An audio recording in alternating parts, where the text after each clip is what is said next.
Welcome to the garden at Scape Lodge. We're at about 1,000 feet in the Pennines, just outside Huddersfield. We have 1/3 of an acre of steeply sloping hillside. The garden wraps around a house that was finished in about 2004. We've been gardening here for 8.5 years.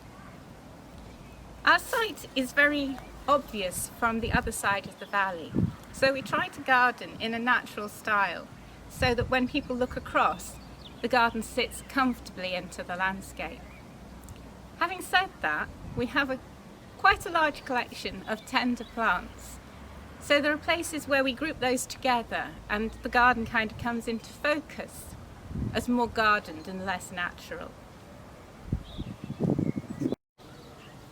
So this is one of the areas of the garden where the planting is inspired by flower-filled hillsides that we've seen in Greece and Croatia.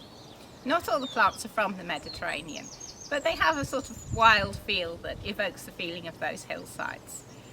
We've let loose 1 or 2 thugs here, the Thermopsis montana, which is looking lovely at the moment, and behind me the Euphorbia griffithii.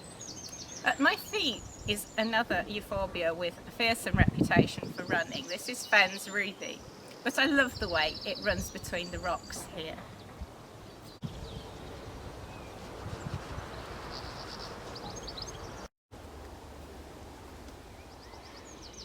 This is another area inspired by the Mediterranean, with a purple theme.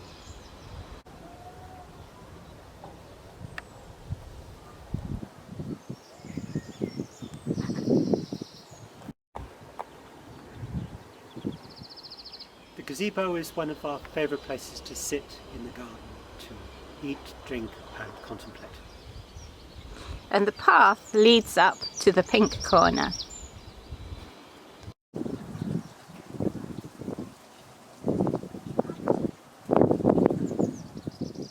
So this is the pink corner, which has a more cottagey feel.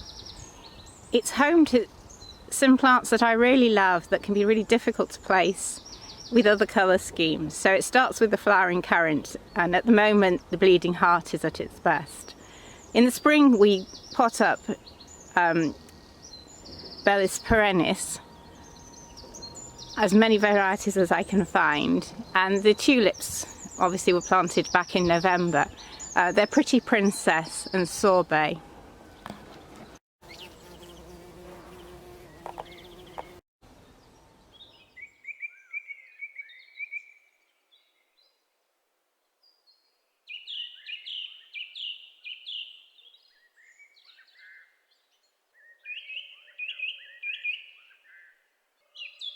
A few steps lead from the gazebo past the ponds to the lower path.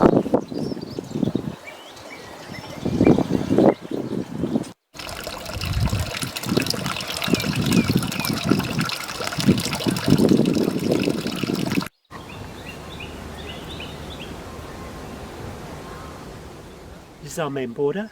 In the autumn we plant tulips, and when the tulips are finished we'll replace them with dahlias for our August NGS opening.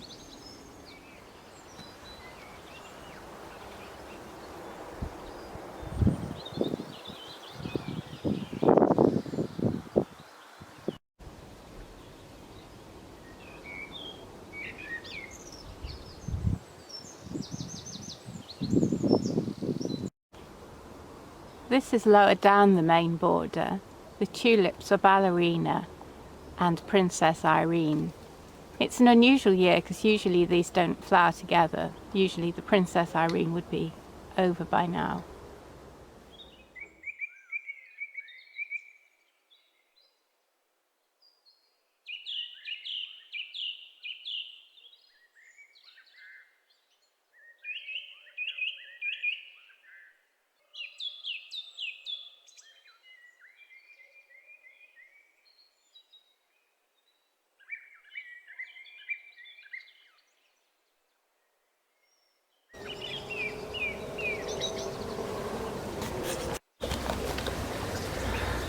The path along the southeast boundary of the garden leads down to a shady part of the garden. Elizabeth has immortalised our lovely black cat, Mr. Tonkins, in a pebble mosaic.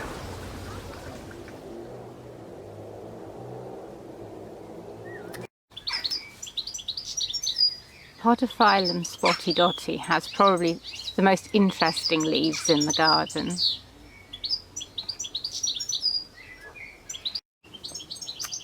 And here is Podophyllum pleanthum with beautiful upturned umbrella leaves.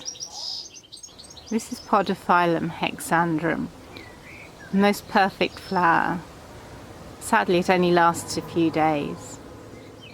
In the spring we bring out our collection of aeoniums and echeverias, combining these with tulips and again the olives from the conservatory to provide a spring display.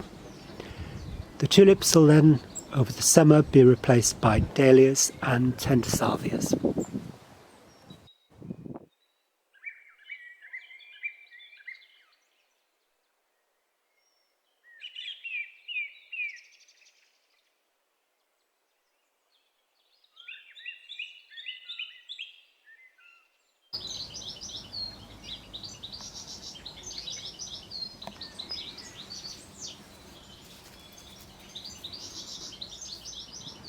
The terrace, which is visible from our living room, has a rotating display of pots. It's a place where we also feed the birds and has fantastic views. And finally, this is the kitchen and cutting garden.